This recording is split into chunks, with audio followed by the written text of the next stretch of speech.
Welcome back to Grief Inspired. My name is Catherine McNulty, and what we do here on this channel is give you tools that you can use to help you live your life stronger than grief.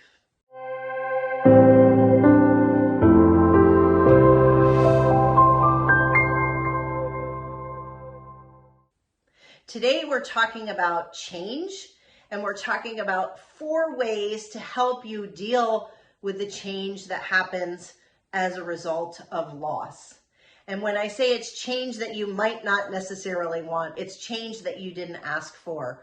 It's change that's uncomfortable, that's unfamiliar. We consider it to be negative, like not good for us. And so how do you deal with that change? And the better able you are to deal with that change, the more quickly you'll be able to process and move through your grief, and just the easier it will be on you. You know, all of the tools that I share here are really designed to help make your grief process easier. Yes, can you do it on your own? Absolutely. I did a lot of my grief on my own. But what I realized was that when I started getting help, when I started learning and educating myself, the grief process and healing from grief became so much easier for me. And I want that for you too. So let's dive into the 4. I want to encourage you to stick around to the last one. I'm going to get out my whiteboard and we're going to talk about someone's specific example, someone that sent me some messages on my video comments that I really just want to address because I think it's a good use case to show you how you could use this in your life. And at the end, I will also invite you to a workshop that you can attend with me on July 10th. If there's enough interest, I will run this workshop. If there isn't, I won't. This is really designed to see if, you know, this is something that you think would be useful for you. So stick around and please comment and let me know. And while we're talking about putting comments on my video, I want to encourage you to please subscribe, support me so that more people can find these tools on YouTube as well. Don't forget, YouTube is a search engine. And so to help other people find me, your likes, your comments, your subscriptions, they all help. So thank you so much for all of you who have already subscribed. And feel free to share this video as well. So let's dive right in. How to deal with change, 4 ways. First way is to develop a routine.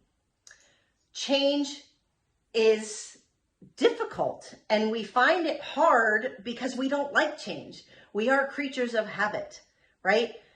There is scientific evidence that proves that 95% of our lives are routine. We go through, we do the same things. We get up in the morning the same side of the bed. We go to the bathroom the same. We take a shower. We brush our hair. We put on our makeup. We do all the things the same.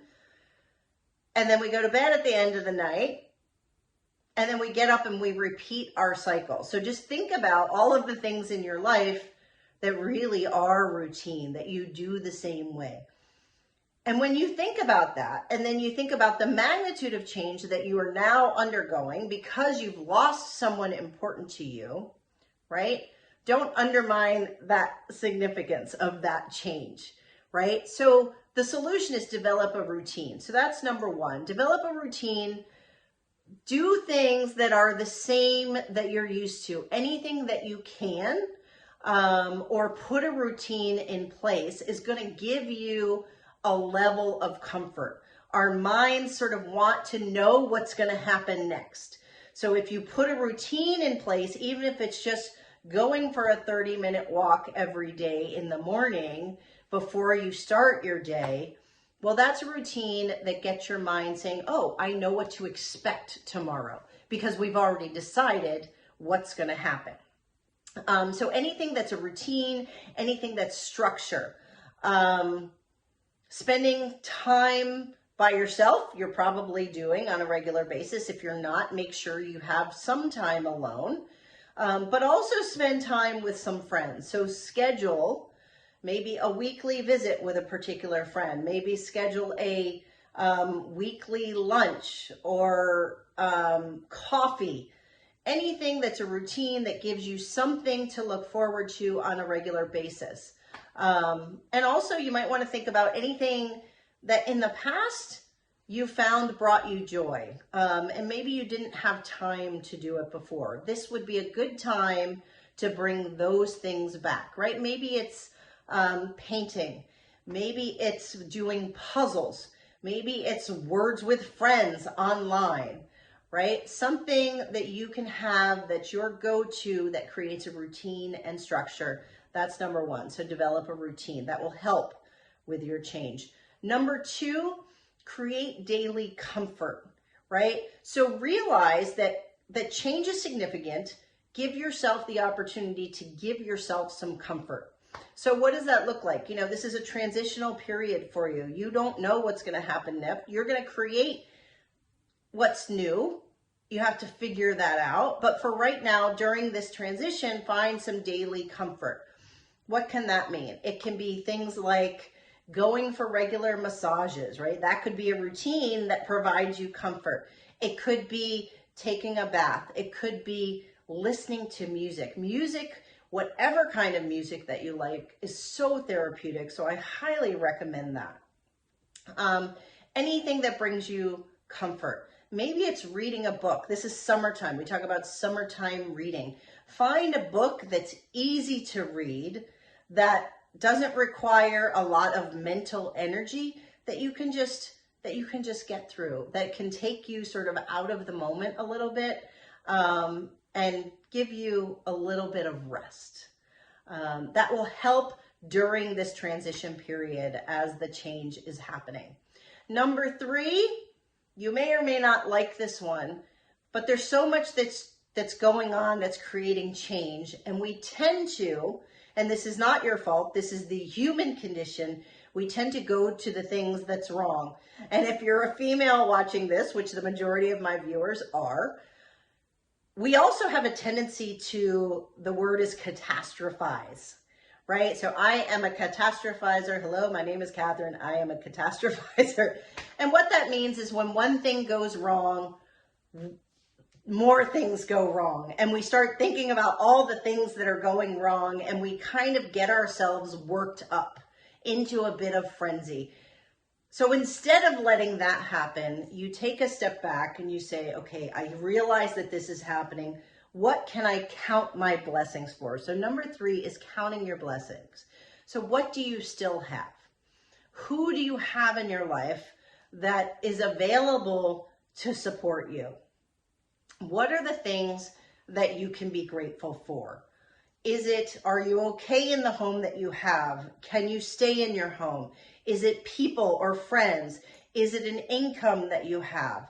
Is it someone available to support you? Whatever those things are, you want to take a moment and you want to be grateful. And there's a section in my grief journal that's, when I call it gratitude, what I'm saying is today I choose to find gratitude, right? So counting your blessings, finding gratitude is a choice. I'm not saying it's not hard, because it can be hard.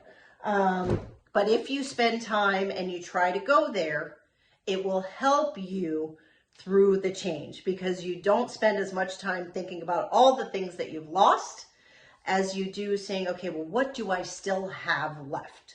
What is something that I can count my blessings for? Maybe it's your health, right? Maybe it's just, I woke up today. There are lots of people today that did not wake up. So your loved one may have died, but you are still here. You still have breath.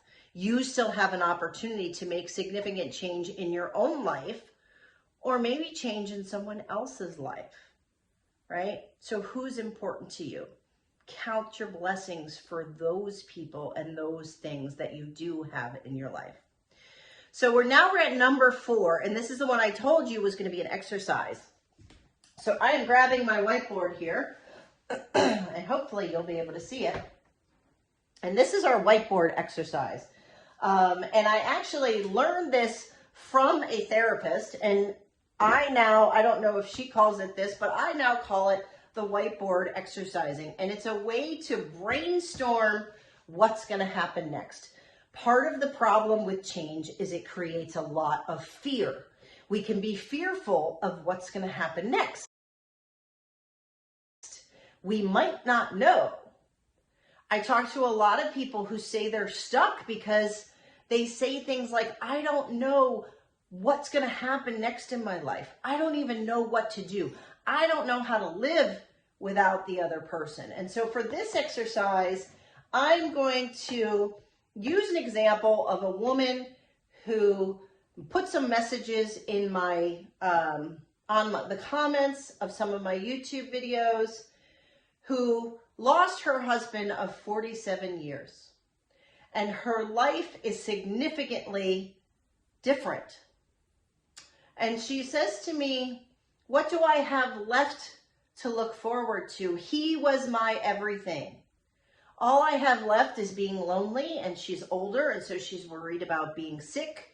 She's worried about being frail, and she really can't see a future. And when you can't see your future, it's a hard place to be in. So the solution is to create a future, but it's hard to create a future given where you're at. So this exercise is the first step. It's not creating a new future.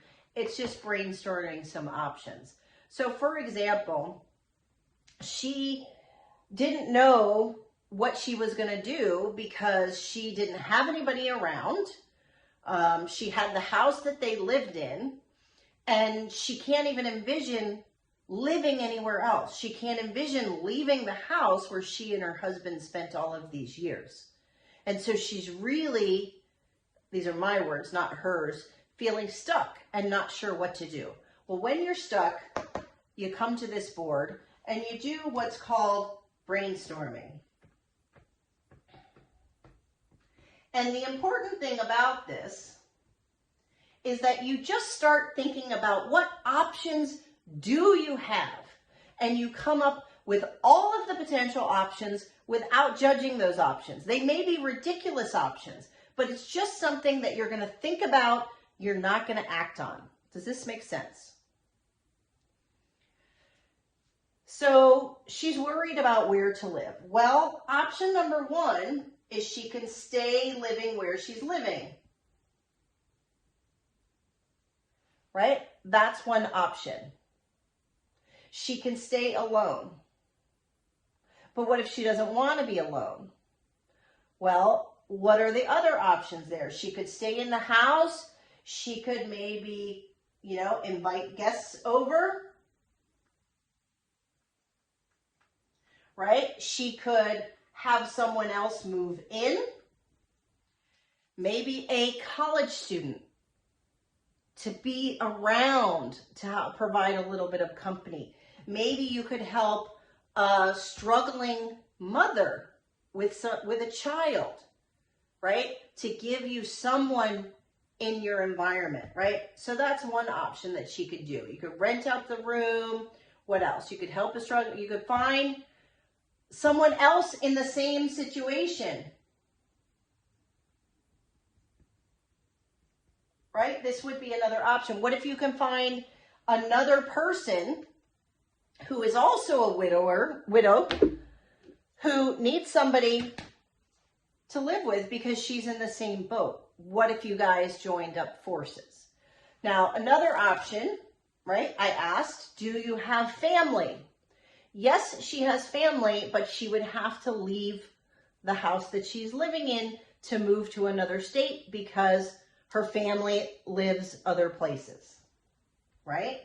So let's talk about that. This is a brainstorming session. This isn't saying what you have to do. It's looking at it and saying, what are my options? Well, you could move. What would that look like, right? How much of your things could you take with you so that you don't feel like you're leaving your entire life behind? What could you take that's the memory of your husband, right? And then the next thing is like, right, so what to take. And then thinking about moving, well, what would you gain? Right?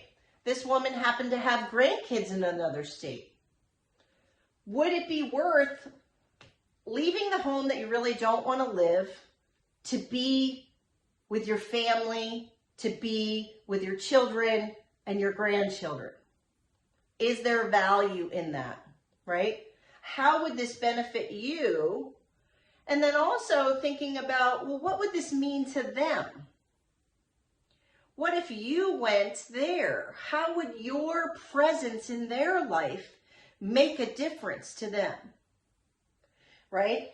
And so these are a couple of options. A third option may be you could, if you didn't want to be lonely and you wanted to be around more people, what if you stayed in the same general area, but you went to a retirement community, right? Where there's other people around, where there's more activities, where you don't have to be alone, where there's facilities and people who are there to take care of you, right? And the level of care can increase as you stay there, right? So it's looking to the future and saying, what are all the future things that I can come up with that would be options? And again, you just write everything that you think of down. You don't discount anything.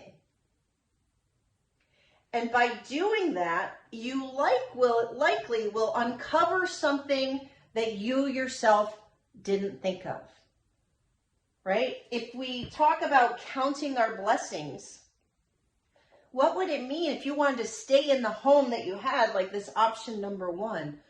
What would it mean to a college student who maybe lost their grandmother and is looking to just get through their college experience and they need a place to live? What could you offer to them? How special would that be if you could give them a place to call home for however long? You'd get the company, they'd get some benefit to it, right? It's a win-win kind of situation. And that's what you're looking for when you do brainstorming, win-win situations, right? So yes, there's going to be change, but you can look at your options. You can decide what change could you think about and how can you move forward. The brainstorming is the way to help you figure out all of these options. And again, you create the list and you think about it and you add to the list and then you come back to it and you take some time and you think about it and then you come back to it, right? So all of these things, it's a process. It's a process and it can be really hard to work through. And I'm telling you that because it's something that I work through with some of my clients. And that's why I'm sharing it with you today. So I'm suggesting that we put together a workshop, and I'm willing to do that, and I'm thinking about July 10th. And so if you would be interested in attending a workshop like that, I want you to reach out to me. I want it to be super low cost, maybe $25 to get you to the workshop, right? Something that you have to commit to and say, I do want to do this. So you register for it. And then we start brainstorming for you. We take your situation and you share your situation, and whoever else is in the workshop, we come up with alternatives for you. And we will do that for as long as it takes for every person that decides to join the workshop. So you can be guaranteed to get the support that you need.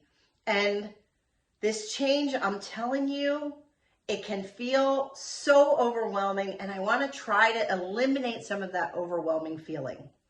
So let me know what you think about this comment, about this discussion that we're having here. Let me know if you want to jump into the July 10th workshop. That's a Sunday. I'll do it like sometime during the day. It would probably be like 10 a.m. Pacific. That's 1 p.m. Eastern. It'll go for an hour or two, depending on how many people join, and we'll just get through it. So I'm super excited for that. We're going to continue in the next video talking about how to build the strength that you need to help move you through your grief, because I want you to learn and to grow so that you can live your life stronger than grief.